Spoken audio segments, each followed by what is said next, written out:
बिस्मिल्लाहिर्रहमानिर्रहीम। अस्सलामु अलैकुम वरहमतुल्लाहि वबरकातुहू।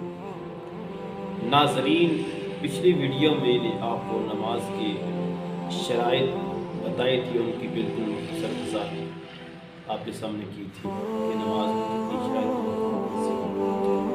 आज मैं आपको इस वीडियो में आपको बताऊंगा कि नमाज के फ़राइज़ कितने हैं और उनकी बिल्कुल मुख्तसर वज़ाहत। इंशाअल्लाह इसका मुझे भी फ़ायदा होगा और आपको इसका ज़रूर फ़ायदा होगा। नमाज के मसाइल सीखना ये हमारे लिए इंतहाई बहुत ही ज़रूरी है। अगर हमें नमाज के जो मसाइल हैं वो नहीं आते तो हम सारी ज़िंदगी नमाज पढ़ते रहें तो हमारी नमाज नहीं। तो आज हम बात करेंगे नमाज के फ़राइज़ कितने हैं और कौन कौन से हैं। नमाज के 7 फ़राइज़ हैं, तो उनकी बिल्कुल मुख्तसर वज़ाहत में आपके सामने शेयर करूँगा। नाज़रीन, नमाज के 7 फ़राइज़ हैं। नंबर 1 तकबीर तहरीमा, नंबर 2 क़याम, नंबर 3 क़िराअत, नंबर 4 रुकू, नंबर 5 सुजूद, नंबर 6 क़ादा अख़ीरा, नंबर 7 ख़ुरूज बिस्सुन्ई। ये हैं नमाज के 7 फ़राइज़। आइए इनकी बिल्कुल मुख्तसर वज़ाहत करते हैं। नमाज का जो पहला फ़र्ज़ है वो है तकबीर तहरीमा।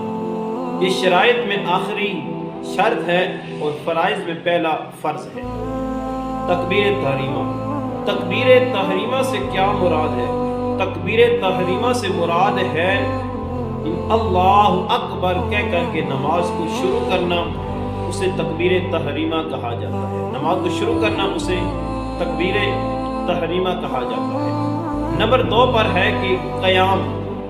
क़याम का मानी है कि बिल्कुल सीधा खड़ा होना, ताकि बंदा इतना सीधा खड़ा हो जो बंदा हाथ छोड़े तो हाथ उसके घुटनों तक न पहुँचे, इतना सीधा खड़ा होना इसे क़याम कहा गया है। हाँ, अगर कोई बंदा बीमार है या कोई ऐसी बीमारी है वो खड़ा नहीं हो सकता तो वो उनके लिए अलग मसला है कि वो बैठ के नमाज पढ़ सकता है। अगर बंदा ठीक है, तंदुरुस्त है, अगर वो खड़ा होकर नमाज नहीं पढ़ेगा उसकी नमाज भी नहीं होगी। अब क़याम के बाद है क़िराअत करना। क़िराअत यह है कि जो बंदा नमाज में जो पढ़ रहा है, चाहे सूरत फातिहा पढ़ रहा है या कोई सूरत पढ़ रहा है, तमाम मुखारिज के साथ उसको अदा करना, इसे क़िराअत कहा गया है। और इतनी आवाज़ से नमाज में पढ़ना है कि बंदा खुद सुन ले कि मैं क्या पढ़ रहा हूँ, इसे क़िराअत कहते हैं। और जो फ़र्ज़ है, एक बड़ी आयत नमाज में पढ़ना और 3 छोटी आयत पढ़ना है। अगर किसी शख्स ने सिर्फ किसी छोटी आयत के 2 या 3 जुमले भी कह दिए फिर भी फ़र्ज़ अदा हो जाएगा। बेहतर ये है कि एक बड़ी आयत पढ़ ली जाए और 3 छोटी आयत क़िराअत में नमाज में पढ़ ली जाए, इसे क़िराअत कहते हैं। जब तक नमाज का सबक जो पढ़ना है वो मुकम्मल नहीं पढ़ सकते तब तक हम क़िराअत ही में रहेंगे। अब क़िराअत के बाद जो है कि चौथा है वो है रुकू करना। अब रुकू में इतना झुकना कि दोनों हाथ घुटनों तक पहुंच जाए और जो कमर है बिल्कुल सीधी हो, इसे रुकू कहा गया है। नंबर 5 है सजदा करना। सजदे में 7 चीजें जमीन पर लगाना उसे सजदा कहा गया है।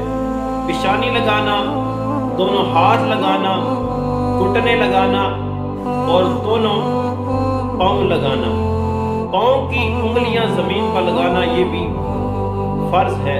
पाँव की एक उंगली जमीन पर लगी, जमीन पर पाँव की उंगली का पेट लग गया जमीन पर, फिर भी फर्ज अदा हो जाएगा।